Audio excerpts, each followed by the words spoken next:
Okay. So moving on from the Saturday games to the Sunday games. On Sunday, the Rams will play the Eagles. Mike, who do you think wins this game?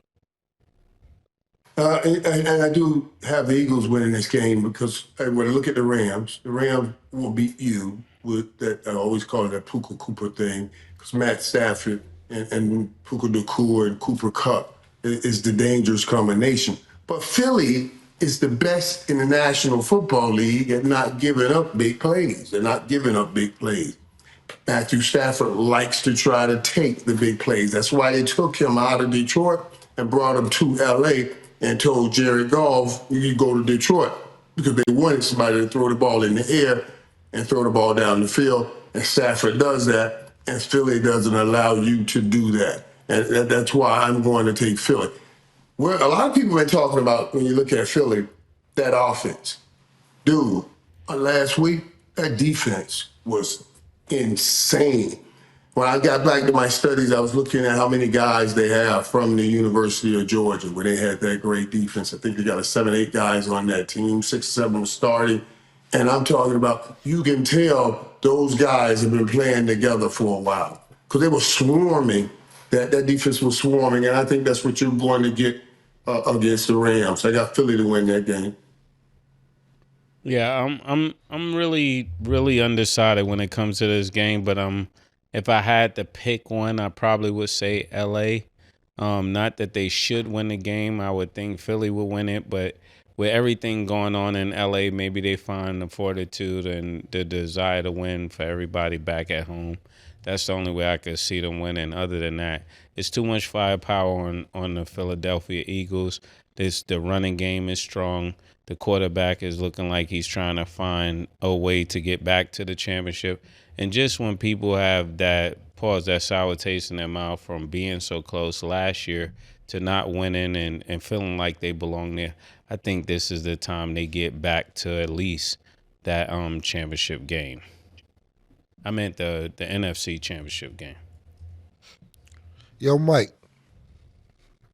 Yeah. Didn't I ask you about Sam Darnold before this shit happened? Didn't I ask you about this? You gave me some long-ass answer about cranial cracks and all type of shit, and he going to play better because the week last week was crazy. I asked you specifically as our NFL analyst how this was going to go, and you gave me 17 paragraphs on why he's going to play better and why he's going to be better and how it's going to win. The Minnesota Vikings should win this game and everything else. You gave me, I felt like I was in American history when you gave me the answer about Sam Darnold going to play better. I said that first game looked like it was a playoff game to me because you get the bye and you go from a 1 seed to a 5 seed to 6 seed, whatever seed they ended up getting. But I asked you specifically what was going to happen. You gave me these long answers and everything you said equaled out everything to not happen what you said. Let me ask you a question again. Yeah. How many millions you think Sam Darnold cost himself with those last 2 games? Well, Mike, how many millions before you get into this? Mike, just give me a number and then get into the answer afterwards. It's the amount of time that he's lost money on. He would have gotten a 3-year deal, maybe say he had a 3-year deal, averaging 40 or 50 million. Now he'll get another 1-year deal at 25. So he definitely lost the amount of time on his deal. 25 million? So you basically say those 2 games cost him $100 million. That's what you're saying. Yeah. If you're gonna get if you get a 1-year deal for 30 million and you would have gotten a 3-year deal for 35 or something like that, then yes. That's exactly what I'm saying. And that's and I knew that. That's why I wanted to make sure you don't point to that. Go ahead, my fault. Stack don't care about that. Stack don't care about how much you know. Stack only care about he's going to end up in Pittsburgh and be Mike Tyson. Oh,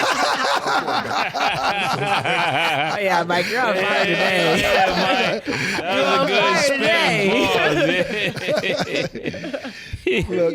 was a good spin. That wouldn't be a bad thing now.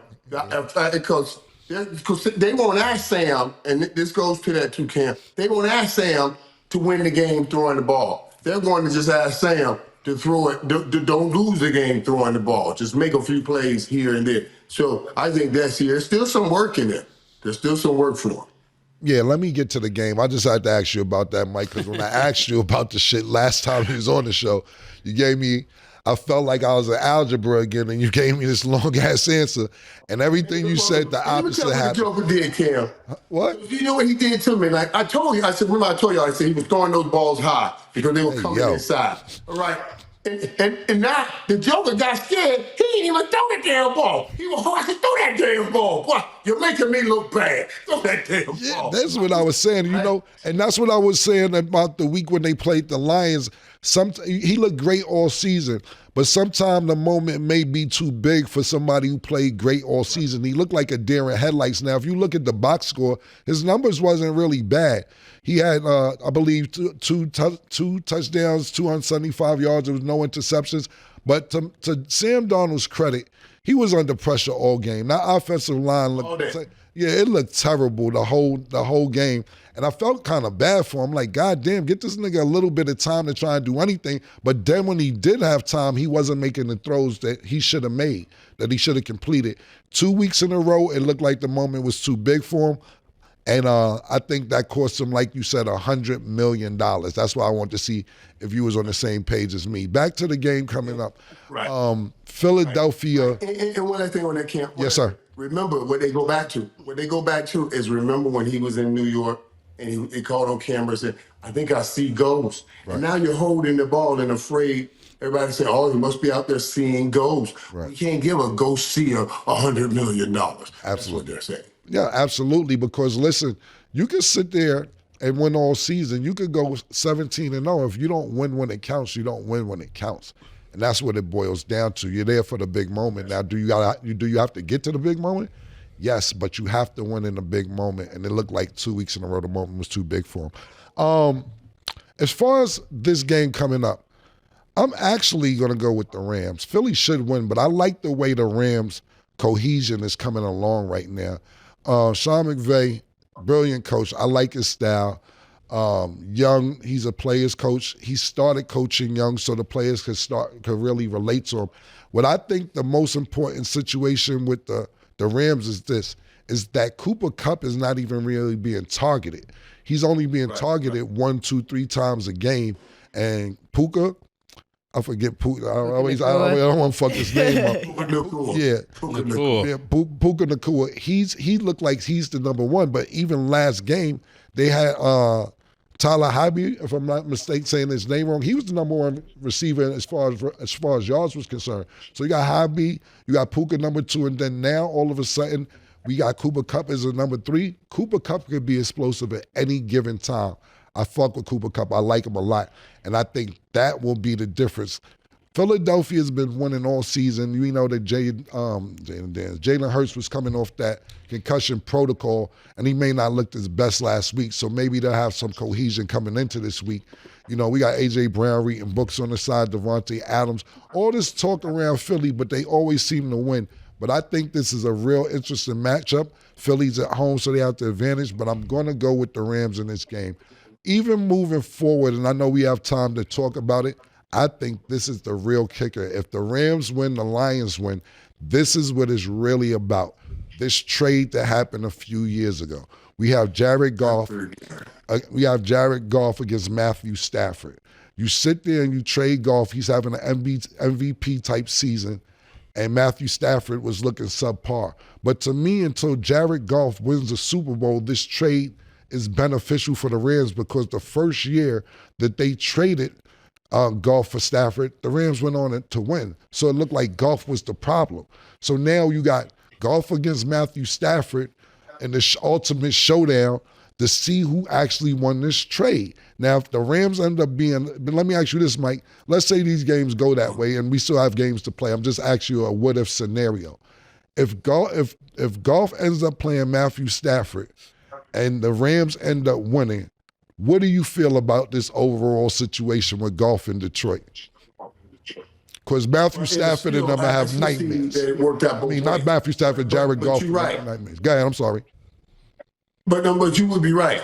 If Matthew Stafford goes back and get another Super Bowl and he went through Detroit to get it this time around, so you guys raised up a great team, and I come through here and knock your best season off. Be phenomenal. It's a phenomenal story. No, but, You know, and you not only couldn't that, get me there. you know, not only that, not to cut you off, Mike, not to cut you off. You got to realize Go ahead. Matthew Stafford's beloved in Detroit. It just wasn't working out for him. He's been there since Megatron. You understand what I'm saying? He's beloved. It just didn't work out. But for him to leave his first season and win a Super Bowl, it'll be great. And imagine how that would feel for Matthew Stafford.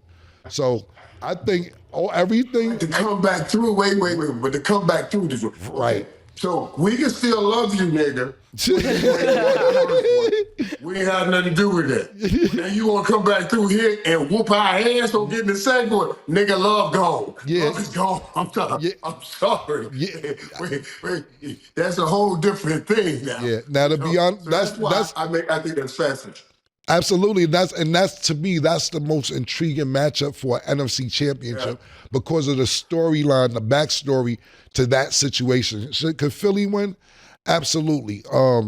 But I would love to see Matthew Stafford against Jared Goff in the NFC championship game in Detroit for everything to go to the Super Bowl. Because even if the Rams go to the Super Bowl and lose, they still beat Detroit and they still get the best of this trade to me.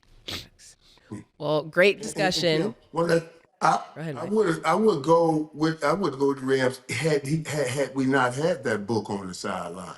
See, you dropped something in about that book, Right. but that book is what saved them. I do believe you.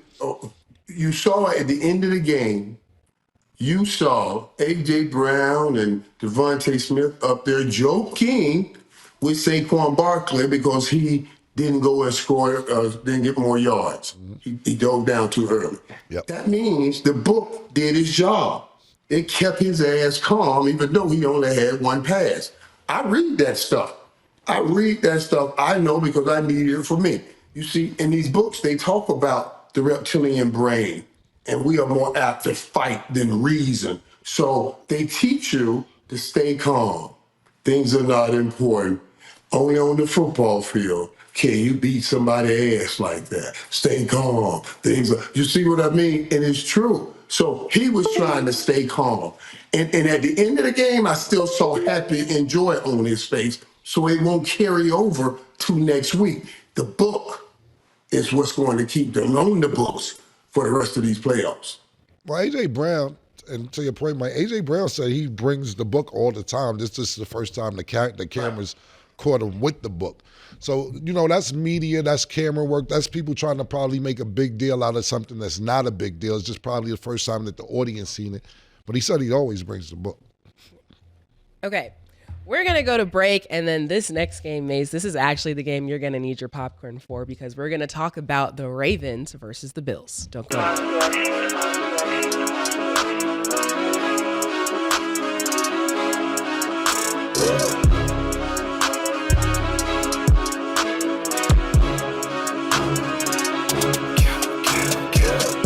What you want, nigga? Everything, nigga, super size. Two Big Macs, like when they doing them 2 for $5.